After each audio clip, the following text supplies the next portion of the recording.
do something more interesting and an experiment with some simple animations and tracks. Let's try animate your characters.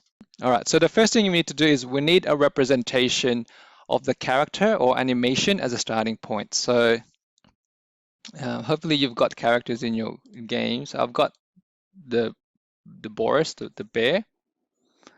If I just go to heroes, Boris, meshes, oh, nope. And it should be in animations. All, when you get characters in the marketplace, they would all have their animations. We'll just look for the normal one, which is usually called idle. And this seems to be standard practice. And then let's just drag, maybe let's do it on the, maybe over here. Okay. And then I'm just gonna rotate it 90 degrees. Okay. So drag it in there, and as you can see that the world outliner records it. I would rename it. And let's see, Boris, or maybe like, I don't know, animation 1, Boris idle.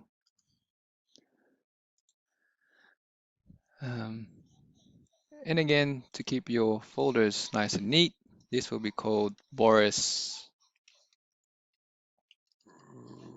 RAR, maybe. And keep him over there. So up in the cinematics, add level sequence. Sequencer, I'm just going to make this scene 2 Boris. Press save. And basically what you just need to do is you think of how you might want to animate him. So for this one, I'm just going to make a simple, like Boris is jogging through the grass. That's his favorite pastime. In order to do that, what you need to do is you need to drag the Boris idle asset into sequencer. As you can see, there he is. And then again, it's a simple principle, just like the camera, keyframes so that the camera knows where to go or animations know where to go at certain points. So again, just click on that keyframe there. And let's just say for myself at around, let's say again, 8 seconds. Oh no, maybe 5.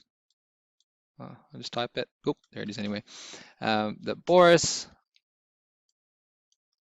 goes over here, maybe just around there.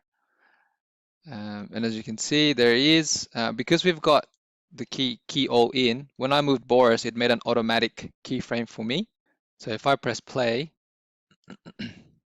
that's what my animation looks like. It's just Boris like scaling on a skateboard. It's not really doing anything.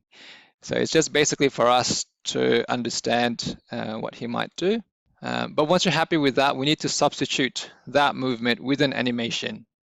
And usually the stuff you get from the marketplace would usually already have them.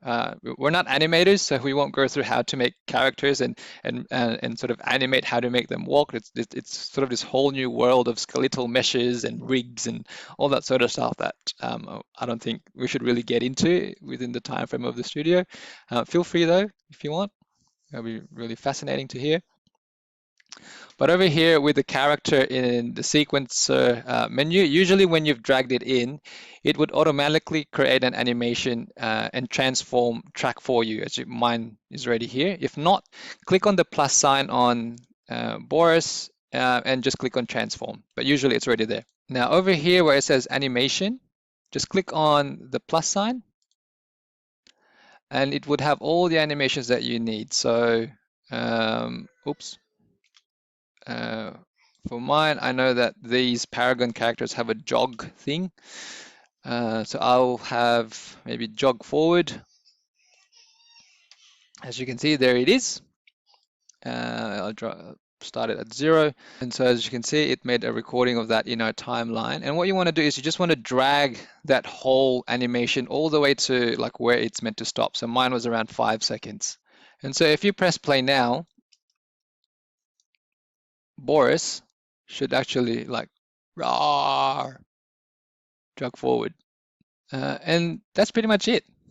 So um, that's pretty much animation. You just need to put something to represent it, and you just animate it with I suppose some of the animation templates that come with the thing. Usually when you get something from the marketplace, they would have that for you. But what I might do, just to show a bit more of an example, maybe at the end, we'll do like a roar thing. So if I go animation, I know he's got a roar. Oh no, yeah, okay, roar. It's an emotion roar. So there it is. Put it at the end. And so this time, when he runs towards the end, he gets angry. Roar. Now, as you can see, the transition between jog forward and roar is like really funny. Now, there are way more extra things to know here, such as how to make things, animations blend together more seamlessly, and all this sort of stuff, but there's just too many really. And I doubt in the trailers that we might be doing that it'll be that complex. But anyway, it's good to know that you can actually blend them a bit better. So I'll try to do it here. So the way animation works is that it also works as, I suppose, a bit of a layering system. Whatever happens at the top takes precedence. So let me just see what happens. So there, it's a bit more seamless, I suppose. Where's play? There it is. Here it is. Boop, boop, boop, boop, boop. Roar. And that's it. And if you really want to go crazy, you can actually have a stop. So jog forward, stop. You could tell Boris to stop first before he does his roar, just because that's how he rolls. Let's see if that works. So he tries to stop. Roar. Great. So as you can see, you could spend 50 hours just making Boris go seamlessly from a jog forward to a stop to actually roar at the end. Now, the other thing that I just wanted to go through as well is, maybe this is a good way of doing it, is that you could see, you couldn't really notice it before because the grass was hiding it. But if our terrain wasn't flat, that would make our animations look really funny because, it looks like he's just floating on air. But, if you do it here, for example, it could get really finicky. So if I'll try to do one now. Let me save this. Now, if I want Boris to at around, let's say, like 5 seconds flat, him to like get over here. Now, as you can see, that's really funny. Oops, I forgot to put a keyframe. You can see that's really funny.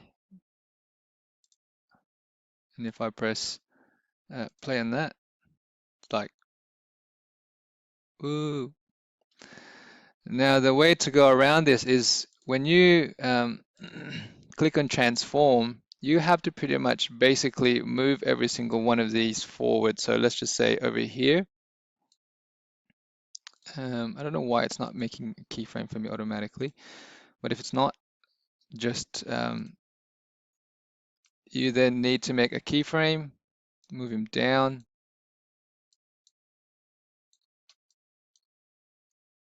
And as you can see, that moved. So if you go, oops, at around 2 seconds, you sort of need to go down and try to follow the path. So as you can see, as I go further, it's following the curve. Yeah, etc. etc. That can go on forever. So I probably won't finish it. But as you can see now, it's coming down a bit. It's like surfing down, and then it goes all the way through. So I think that's why I sort of mentioned this could go. You could spend like a lot of hours just figuring out animations.